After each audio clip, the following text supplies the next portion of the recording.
A little over a month ago, I did an interview with the young man that's the center of the controversy against Pyrocynical. That interview was used as an attack against Ivory's credibility. We now know that attack was completely misplaced due to 2 videos showing damning evidence by Turkey Tom. I now resume that interview with Ivory.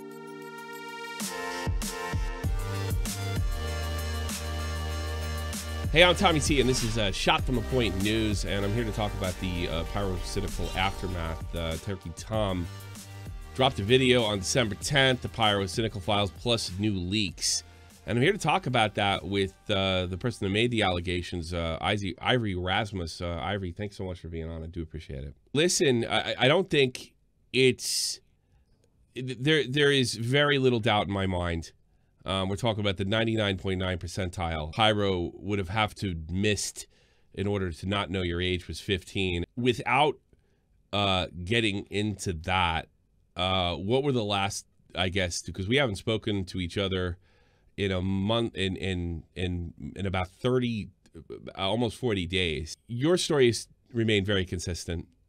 What was it like, really, basically, in the last couple months to hear that you're basically lying with little or no evidence to back it up and little challenge to what you were claiming? I don't know. It was really, I guess that was very, like, mentally taxing. Mm-hmm. And, yeah, it was weird, like, kind of sitting on something that I'd been, like, needing to talk about. And, like, just for, like, the mental burden to, like, talk about that and then have everybody kind of say, like, nuh-uh. And we're seeing when Turkey Tom's released a bunch of criticism about his last 2 videos. The criticisms against their videos are easily debunked and almost utterly ridiculous.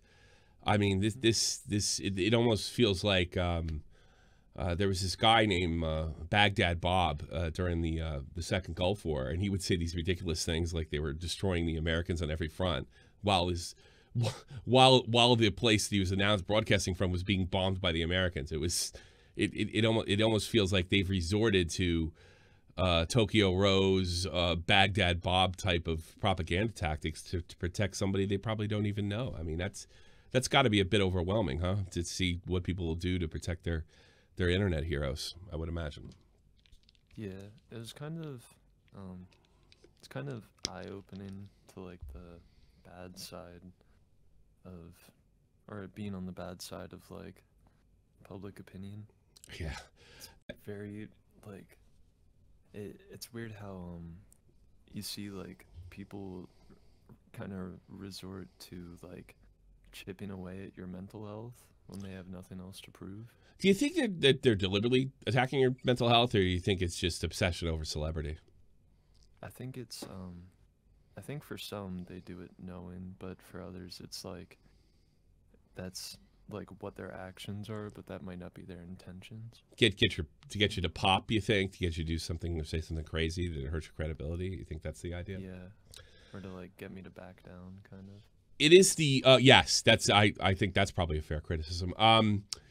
It's almost been a month to the day since Pyrocynical dropped his, what now looks like an actual attempt to completely and totally discredit you on a multitude of areas. We have 3 guys that claim that they lied about, that you regularly lied about your age.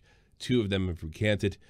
We also, I wondered if you found this bizarre, that our interview between me and you was actually used as a point against you. Did you? I was a little surprised by that. Did you see that coming? No, but it kind of showed, like, I don't know, kind of showed the point he was at with, like, producing counter evidence.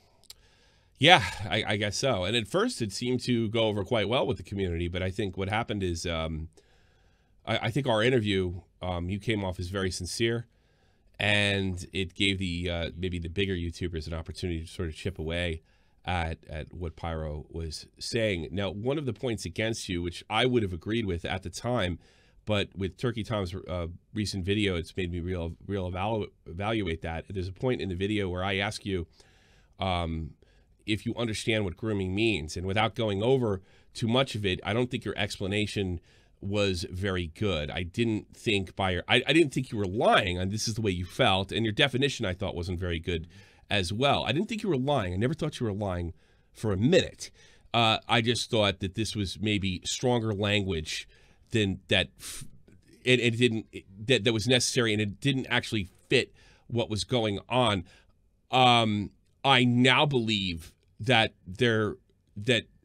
with these recent events, and we're going to watch them together with Turkey Tom, I think there's actually a little more strength, whether you understood the definition or not, to your claims of grooming, because it apparently there were plans for you to make a fake ID and travel to London.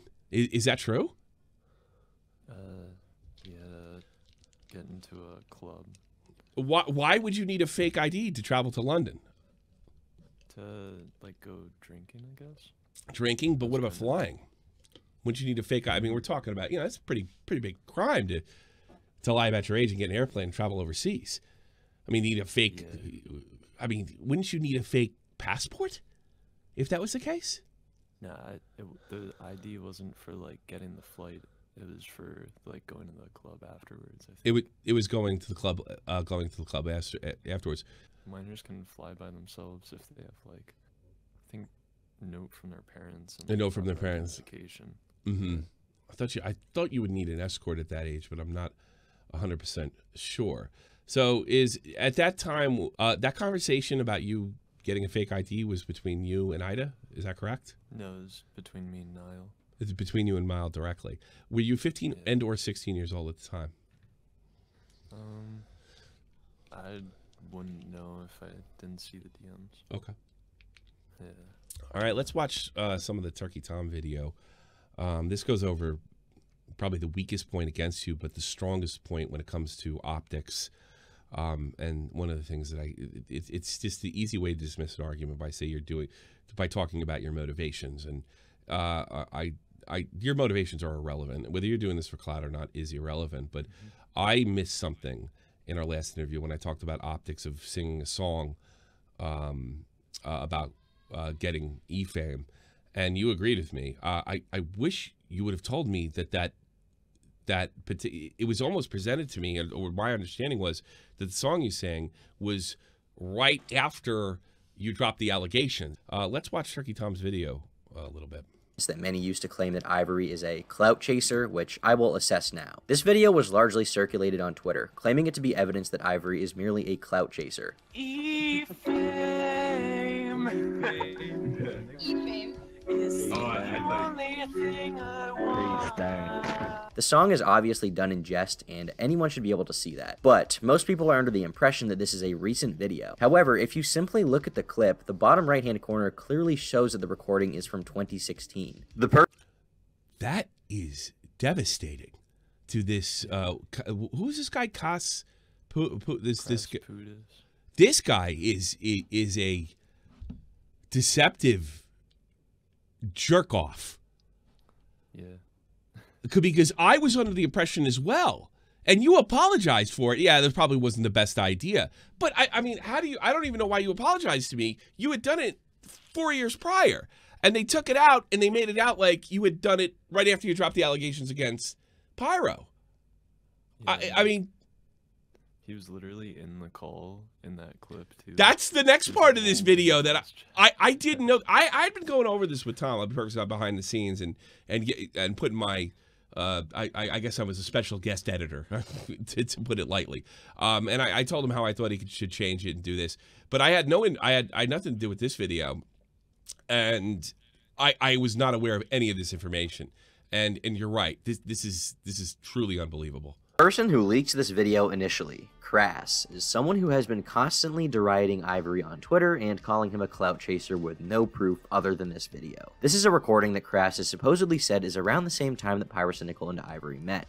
According to him, he will not release the full recording because there are things that are said which Pyro would like to keep private. Pyrocynical, as we can see here, is in this Discord call, and we can even see that he has the role in the server we would expect someone of his size to have. The same username, being LOL, also lines up with what Lumi said earlier. This shows that he heard Ivory singing this, and it did not dissuade him from talking to him consistently. Is it fair to say that he got this guy to get this event that happened in 2016 that he was involved with and used it to make it seem like you would drop the allegations and then ran to your audience and or your friends and to make it seem like you were clout chasing? I mean, this is pretty devastating.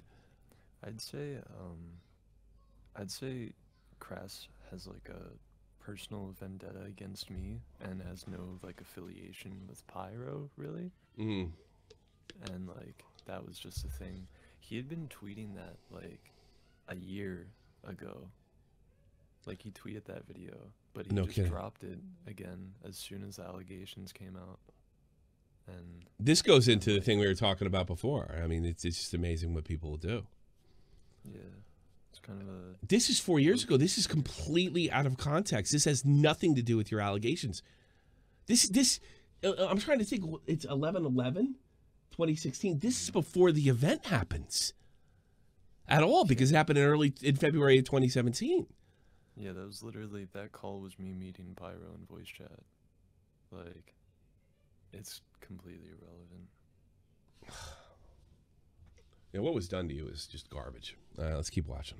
In private DMs. If this is true, what could Pyrocynical possibly want to hide now that he was previously okay sharing in a call with all of these people at once? This is hardly a private setting. It seems a little fishy to me. Crass himself said that they met in the Solid Shive server as well, showing that there was no 18+ server that they met on. Shortly after the release of the document and people making videos about the information in it, the Pyrocynical subreddit began absolutely exploding and trying to find some way that Pyro could be innocent. The recent proof doesn't really prove that Pyro knew. In fact, Ivory's last log about Pyro took place the same day as the first log of Ivory telling Pyro's GF their age. Could Pyro have stopped because he learned that Ivory was underage? This argument may have held up if this person had actually read through some of the chat logs that they're posting screenshots of, but no, this is complete misinformation. There are plenty of DMs both after the messages where Ivory says to Pyro's girlfriend, Ida, that he is 15, and there are plenty of DMs after where he sends his bio. And to further add to this pile, there are even multiple messages of Pyrocynical admitting to trying to cover things up. Here's a message of Pyro saying he cleared out his Discord DMs. Here's another one where he is asking Thaf9 how to clear out Discord DMs. You can see him here clearly asking how to run a script on Discord to delete his messages en masse. Honestly, it just doesn't look like the activity of someone who is completely innocent, or someone who has nothing to hide. Additionally, while digging through the DMs, we were able to find some messages where Ivory and Pyro were talking about meeting up in real life, and Ivory clearly talks about how he would have to get a fake ID in order to travel overseas and see Nile. It's worth noting that at the time of these DMs taking place, Pyro would be 20 and Ivory would be 16. However, the idea of them meeting IRL at all is something that we haven't seen before in these DMs, and I think that the fact that he specifically references needing a fake ID is further proof that Pyro had to know his age. While editing this video, I did realize that while Turkey Tom is correct, and it adds to the abundance of circumstantial evidence that Pyro would have had to known his age, that he was 15, I do have to point out that the age of drinking, the drinking age in the United Kingdom is 18, so he would have had to, in order for him to illegally drink, get him an idea if he was at the age of consent, 16 or 17 as well. I think that's very important note as we discuss this further. Not only that, it actually adds strength. Now, it's that between the 20-year-old and the 16-year-old in the United States is completely and totally legal. Age of consent in the United Kingdom is 16. I think not only does that show that Pyro very likely knew your age, like within the 99th percentile, I think it actually adds more weight, whether you understood the definition or not, to your grooming allegation. And I don't think it has absolutely anything to do with getting art. I think a lot of people had a problem with that, that you said that you thought he was using you to get art from other artists. This looks like he was trying to carry on a sexual relationship with you. You certainly, it never happened. There's no way for us to tell. But, I mean, that, you know, having these inappropriate conversations with a 15-year-old boy and then working that till they're the age of consent just to get them over. This is one of the things that Onision took a lot of crap for. You know, they claimed that they waited till the, Onision's claim, like, well, we waited till the day she turned 18. I mean, in a sense, that, I mean, I find that incredibly inappropriate, incredibly ridiculous. Yeah, that's called orbiting. Orbiting. Can you? It's like a groom, or it's a tactic used by groomers where they'll ease a minor into sexual conversations and then wait until they're the age of consent to actually pursue them. Which, yeah. So I don't feel like I have to apologize to you, because I think with the information that I had at the time to kind of catch you off, to kind of disagree, and I've gone on record several times to say that I think grooming's too strong, but I definitely can say that, over time, and as more evidence has come out, that it's a much stronger possibility. And I wish I had caught the 2016, and I wish I had had that information at the time, because this is damning, and it shows with Pyro's response on November 10th, 11th. I mean, it's just how out of his way he went to say that you either had false motivations. I mean, he calls you a liar and says it's 100% not true. And then he goes on to talk about, in the same Reddit post to discredit you, that you were consenting, even though a 15-year-old can't consent to that in the United States. It's really bizarre. 100% false, and he wanted to do it. It's unbelievable that he would be so cruel, and there's a part of me that thinks that if he had just apologized to you privately and not put this post out, I was like, look, I was talking that way because I talk that way a lot of people. I don't know if I remember your age or not, but I apologize to you if it hurts you that way. I saw Tommy's video, and it obviously affected you. No, the solution was call him a liar, admit that it happened, and make you out to be a clout chaser. It's shocking. Have you seen Pyro's and we talked about, paying the price last time. Have you seen Pyro's Social Blade? Yeah. Yeah, somewhere. How do you 20K. How do you feel about that? It's 30 now. I don't know. Like, I feel I hate to do something that puts somebody in like a worse economic He did. position. He That's did. unfair. I know you said it last time, but he did it this time. Yeah. You said the allegation. You stuck to your guns. No one's able to find that you're lying. Whether you're crowd chasing or not, it's irrelevant. You're a minor. This is his doing. It was. This is 100% his doing. Yeah. And I guess look, so. when I look at the stuff that was exchanged, and maybe this might be my boomer ignorance. I don't even. It's so gross and so disgusting. I don't know how anybody could find it sexual. Even the so-called not safe for work art. I pointed out in one of my podcasts that you could put one of the particular images. You could have wrote capitalism on the belly of one of the and you could have made it to be a political cartoon. So what's sexual about that? Nothing. The obese sort of, if you wanted to make sort of a left-wing cartoon, the obese American, it could be represent that symbolically, metaphorically. So I don't feel. I do believe you're telling the truth, and I do believe that it did affect you, and I do believe that you felt like you had a responsibility to get this out there to make sure he wasn't hurting other people. I believe you totally. But on the surface, I don't understand why you're affected by that. But that's irrelevant. That's irrelevant. I really think if he just went to you and said, I'm sorry this affected you, I had no idea. I had no fucking idea. He could have even lied about knowing your age. I just got the feeling that everybody was over 18 in there. I didn't know. It's mind-boggling that he would go so far to discredit and hurt. I think what he did to you in response is 10 times worse than some of the dirty talk you guys had back then.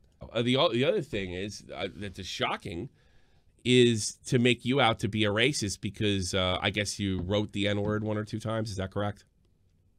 Yeah. Okay. Like, I was an edgy ass kid. Well, yeah. So Spyro.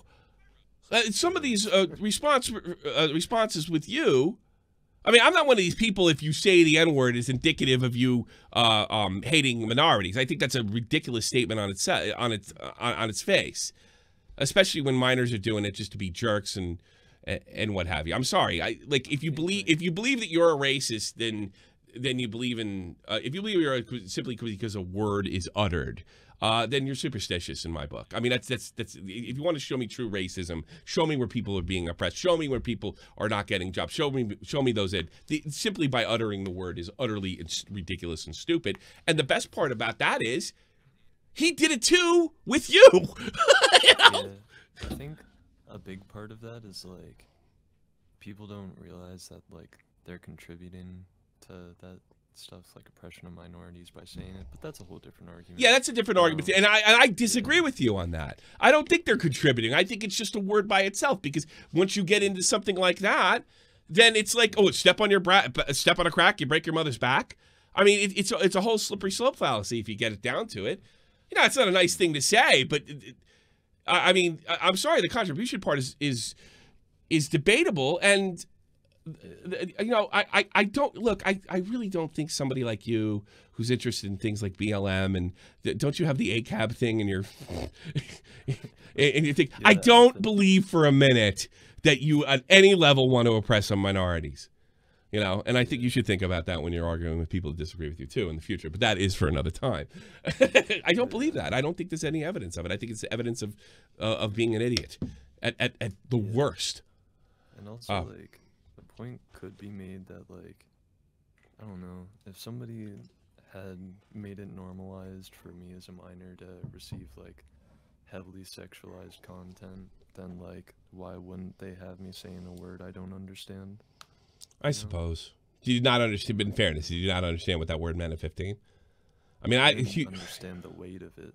I knew. Oh, you didn't understand the weight of it? Like, really? Yeah. See, I don't know. I grew up in a different time. I definitely understood the weight of that. Yeah, it wasn't. I wasn't sure, fair enough. But I mean, look, you said it. I'm not going to sit there and make a societal thing about that. You said it. You said it. Whatever. I don't think it makes you. I don't think you're a hateful person. I don't buy that at all. I'm angered that our stuff was used to make this worse. I think you've been very consistent throughout this. I don't think anybody's found any kind of evidence that you have fabricated anything. I think after that became abundantly apparent, I think forces, including Pyro's girlfriend, his fan base, and him, decided to attack you and victim blame you for this. And I think that is 100% apparent. I think all this other stuff is a red herring, including the N-word uttered by a 15-year-old in any context. This happened, and I don't even know if it's that bad. But what I really makes me angry about this is that it was just the bold-faced lying. Like, you didn't understand what was going on. He didn't understand you weren't old enough to have these conversations. I think we could have just left it at that. Me personally, maybe you don't feel that way. But to sit there and say, okay, now I'm actively going to destroy this person's credibility. And I think the reason you have this credibility right now is because you stuck to your story, you admitted your faults, and you were never, ever dishonest. And I think that's a tribute to you. So I think what do you think, what happens here? What happens now? As in, like, what happens with the allegations, or like, as in what will I do? I think, well, the story's not over for Pyro, but I think it's over for you. Yeah. What happens now? I definitely want to, like, I don't know, just like focus my time on something else. Okay. I'm trying to get my license in like a week, so like a job or something, because I need, like, I don't know, the like social media shit has this is cancer.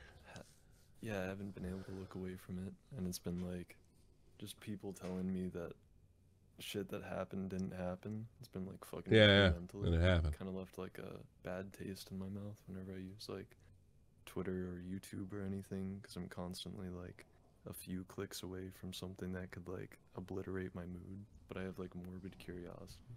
Oh, well, who wouldn't? That's besides the point. When you get to talk to the town, I mean, I don't know how you Yeah. you do this. Well, I really do hope this works out for you. I'm very disappointed in him because I also had a lot of respect for the guy, and I'm more mad at him trying to destroy your credibility than the conversation he had. While inappropriate, I think forgivable, but I don't know how forgivable this is, because it's like this is clearly planned. This is designed to destroy your credibility, and I think your credibility remains intact, and I wish you the best of luck to everything you're doing in the future. Hey, thank you. Take care. In closing, to sum up this interview, I'd like to go over a few things. Did Pyro know that Ivory was 15 at the time during these inappropriate conversations? It's, while not impossible, extremely implausible. Did Pyrocynical and his girlfriends participate in a suppression and deflection campaign against Ivory? In Pyrocynical's girlfriend's case, certainly she victim blamed him in his DMs, and it become pretty clear through Turkey Tom's videos that she was well aware of Ivory's age. Did Pyrocynical put out misleading and deceptive information out there to attack Ivory's credibility? I don't think there's any doubt about that. If there's one thing that's come out of this, it's 100% clear. That would be it. Now to the most important question. Did Pyrocynical groom Ivory? Well, I don't think even after this you can say 100% that is the case. There has never been any IRL contact. There has never been any kind of sexual encounter with Ivory. And if we take Turkey Tom's video, when he was trying to get him over to the United Kingdom, Ivory would have been at the age of consent when Pyrocynical was 20 years old and Ivory was 16. Again, we can't say for sure that that was the case. You have to get into Pyrocynical's heart and mind, but I do think, unlike before, there is circumstantial evidence that that was the case. I would not have said that 24 hours ago, but I do think that it's awful suspicious that he was making so much effort to get Ivory in the country and get him to drink illegally by getting him a fake ID, potentially or presumably for the United Kingdom bars. Thank you so much for being a part of this interview. I hope we got all the information out there. Again, I highly suggest you check out both the Turkey Tom's videos below. They go in much more detail. And I also hope you enjoyed the fact you can get Ivory's side of things in his perspective as when he was 15 years old and as an adult right now. Thank you.